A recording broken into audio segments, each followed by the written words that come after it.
Mga kabayan, China, aatake na Pilipinas, madadamay sa kaguluhan. Konektado pala ito sa ginagawang pananatili ng China Coast Guard sa ating exclusive economic zone at sa mga Chinese spy na nahuli sa ating bansa.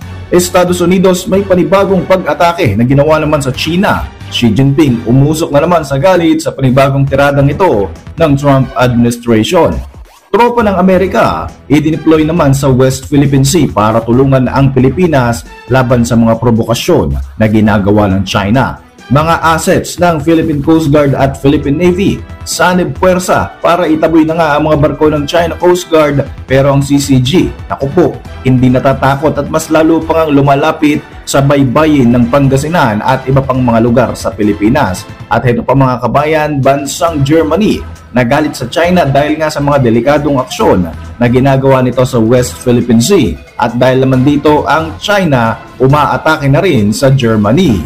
Ako po si Roy Z and welcome sa KN Thoughts. Kung hilig mo mga ganitong videos, mag-like at mag-subscribe para lagi kang updated sa mga susunod na upload. Mga kabayan, talaga namang hindi na nga nagpapatumpik-tumpik pa ang China at gusto na yata talagang gawing probinsya ang Pilipinas. Sa mga pinakahuling report hinggil sa illegal na pananatili ng mga barko ng China Coast Guard sa loob ng ating exclusive economic zone. Inalagan ng National Historical Commission of the Philippines ang kumakalat na maling impormasyon sa mga Chinese social media na dating bahagi umano ng China ang Palawan. Hindi ito totoo at walang ebidensya sa kasaysayan. In an authoritarian state where social media and freedom of expression is regulated by government, everything is possible. Such statements about Palawan are baseless, they are bereft of legal references, they are beyond common sense. In short, totally absurd. It will never happen that a part of the Philippines will be included in the sovereign territory of any other country. Ikinakabahala ng mga ahensya ng gobyerno ang post na kumakalat sa mga Chinese social media. Ang sinasabi kasi, dating bahagi ng China ang isla ng Palawan. Ayon pa sa post, dati raw tinawag ang isla na Zhanghe Island, ipinangalan sa isang Chinese explorer na naglakbay sa Asia mula 14th hanggang 15th centuries.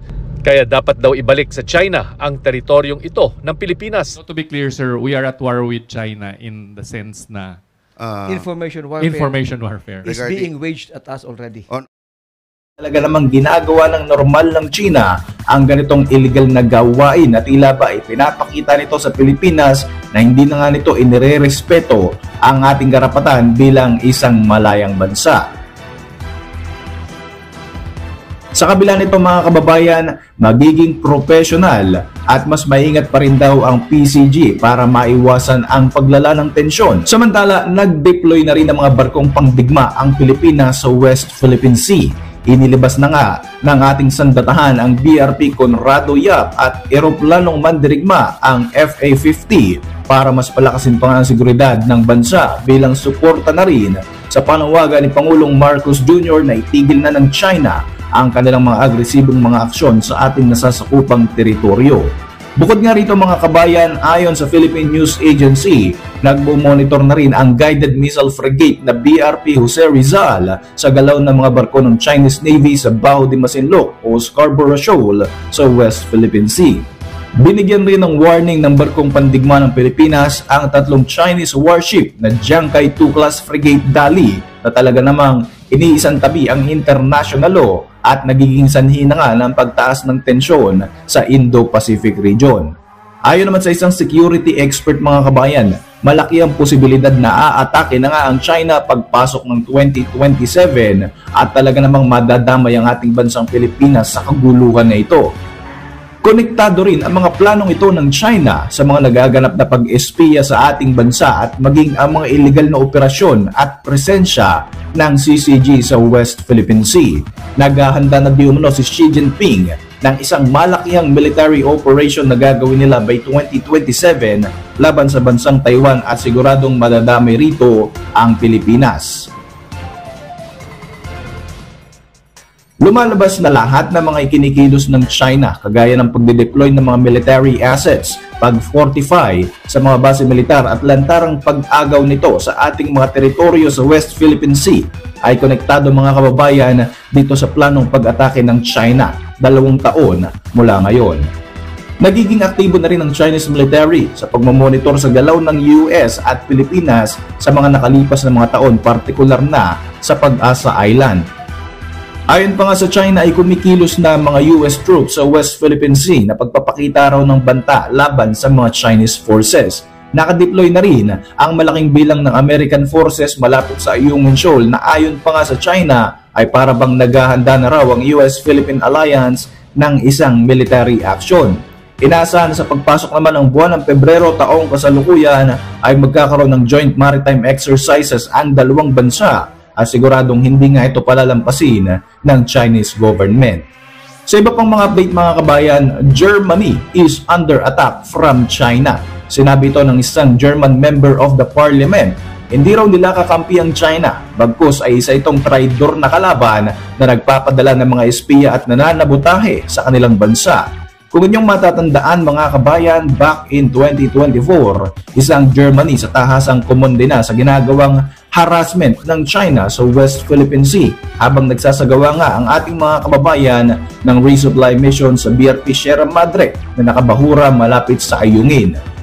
Suportado ng Germany ang karapatan ng Pilipinas at iginigit nito na ang ating bansa ang siyang may karapatan sa West Philippine Sea alinsunod sa UNCLOS at maging sa 2016 Arbitral Award. Dahil dito ay naging mas mainit ang China sa European country at nagsagawa ito ng sunod-sunod na mga cyber attack at pag-espiya sa Germany.